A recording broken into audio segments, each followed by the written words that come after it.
안녕하세요. 암호화폐 전문 방송 오늘의 코인 시간입니다. 오늘은 봄의 세 번째 절기인 경칩이죠. 낮 동안은 봄 날씨를 보이겠지만 아침 저녁으로는 쌀쌀하니까요. 건강 주의하시기 바랍니다. 우선 이 시각 국내 주요 암호화폐 가격 시황 먼저 살펴보겠습니다. 3월 6일 오전 9시 기준입니다. 전반적으로 조금씩 오르락내리락 하는 모습인데요. 비트코인이 0.96% 오르면서 1,200만 원대에 거래되고 있습니다. 또 어제 가장 크게 상승과 하락을 반복했던 리플이 4.48% 떨어지면서 1,045원에 거래가 되고 있고 이더리움 클래식이 8.56% 떨어지면서 가장 큰 하락세 나타내고 있습니다. 이번에는 글로벌 거래량 순위 보시죠. 거래량 순위에는 변동이 없습니다. 리플이 1조 정도 오르면서 2배가량 거래량이 증가했습니다. 다음은 글로벌 암호화폐 시황 분석해 주실 송범선 애널리스트 나오셨습니다. 안녕하세요. 안녕하세요. 반갑습니다. 송범선입니다. 연우 씨, 현재 이 우리나라에 붙은 김치 프리미엄이 어느 정도 되는지 알고 계세요? 거의 다 빠진 걸로 알고 있어요. 네, 현재 이 김치 프리미엄은 현재 거의 없습니다. 자, 그리고요, 이 국내에 붙은 코리아 프리미엄이 모두 증발한 것인데요.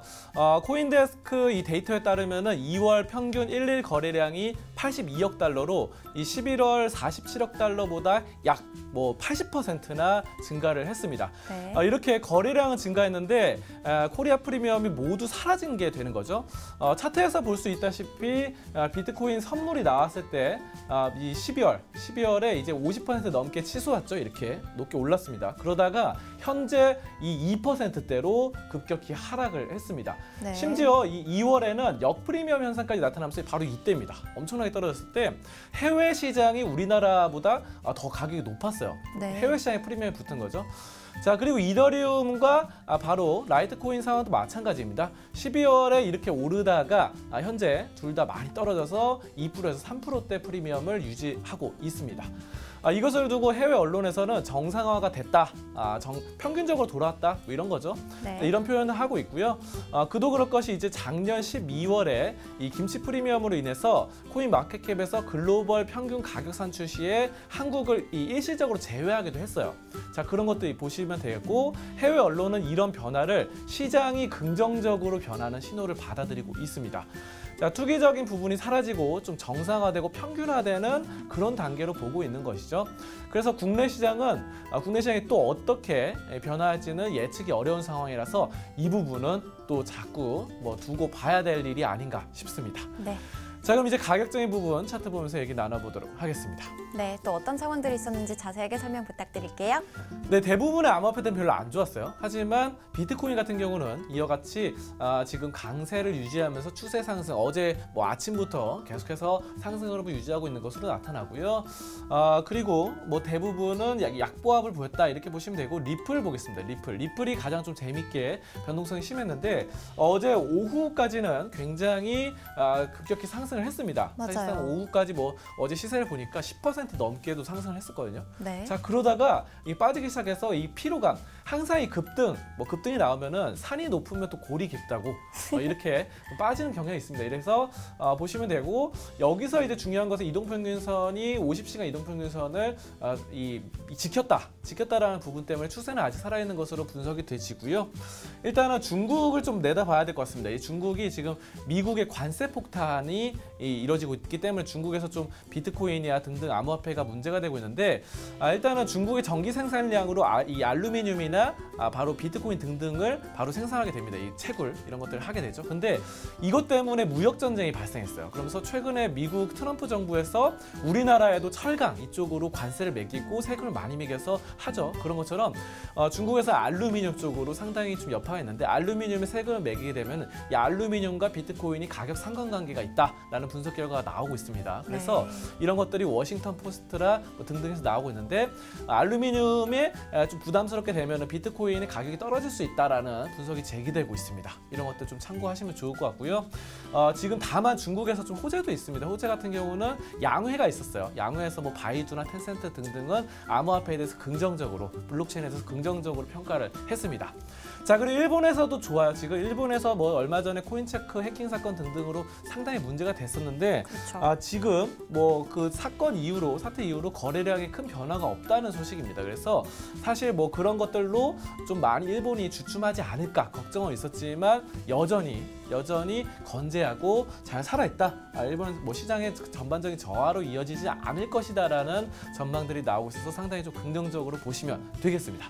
여기까지 암호화폐 종합 분석 시간이었습니다. 네, 오늘도 말씀 고맙습니다.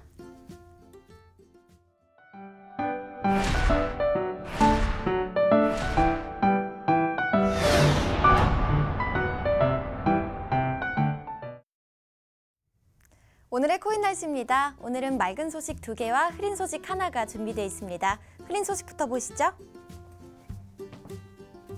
바로 어제죠. 인도의 암호화폐 거래소 2곳이 잠정적으로 영업 중단을 맞게 됐습니다. 인도 내에서 가장 거래가 활발했던 BTCX 인디아와 이드X 인디아인데요. BTCX 인디아는 인도 내에서 가장 오래된 암호화폐 거래소로 4년간 운영됐지만 인도 정부의 규제 압박으로 영업에 어려움을 겪었습니다. 인도는 곧 암호화폐를 규제하는 법령을 공식적으로 발표할 예정인데요. 긍정적인 소식이 들려왔으면 좋겠습니다. 이번에는 맑은 소식 보겠습니다. 카카오가 해외 ICO 시장 진출을 준비하고 있습니다. 블록체인 기술을 강화하기 위한 자금 모집 방안으로 해외를 통한 리버스 ICO를 택한 것인데요. 이로써 카카오 코인의 등장이 임박했다는 예측이 나오고 있습니다. 업계에 따르면 카카오는 카카오 블록체인 설립을 추진 중에 있고 또 3월 중에 공식 출범을 목표로 하고 있습니다. 리버스 ICO는 이미 플랫폼을 운영하고 있는 기업이 ICO를 통해 신규 자금을 모으는 방식을 말하죠. 자금 조달 후에 서비스 개발에 나서는 기존의 ICO와는 다릅니다. 대표적인 성공 사례로는 최근 9천억 원 조달에 성공한 해외 메신저 텔레그램이 있습니다. 다음 소식 보시죠. 독일 소식인데요. 독일의 비트왈라가 암호화폐를 기반으로 하는 은행을 설립할 예정입니다. 비트왈라는 독일의 블록체인 기반 결제 서비스 업체죠. 현재 비트왈라는 독일 연방금융감독원의 은행 설립을 위한 승인 절차를 진행 중입니다. 비트왈라가 설립하는 일명 블록체인 은행은 고객에게 암호화폐 거래와 결제를 위한 패키지를 제공할 예정인데요. 은행에 예치된 자금은 예금 보험을 통해 최대 10만 유로까지 보호하고 제도권 은행에서 제공하는 수준의 소비자 보호를 지원할 방침이라고 합니다. 러시아의 푸틴 대통령은 최근 연방총회 연설에서 블록체인 기술에 전념해야 하고 블록체인 플랫폼을 개발해야 한다고 주장했습니다. 이 푸틴 대통령이 블록체인 기술의 중요성에 대해 언급한 게 이번이 처음은 아니죠. 러시아가 정보기술 분야의 리더가 돼야 한다면서 재차 강조하는 건데요. 러시아, 미국, 일본 모두 기술 분야의 리더 자리를 두고 앞다퉈 달려가고 있는데 우리나라도 너무 늦지는 않았으면 좋겠습니다. 여러분 드디어 경칩입니다. 날씨가 포근해지면서 피곤함 느끼시는 분들도 계실 텐데요. 여러분의 코인 비타민 보시고 피곤 이겨내보시는 건 어떨까요? 지금까지 코인 비타민 최연우였습니다.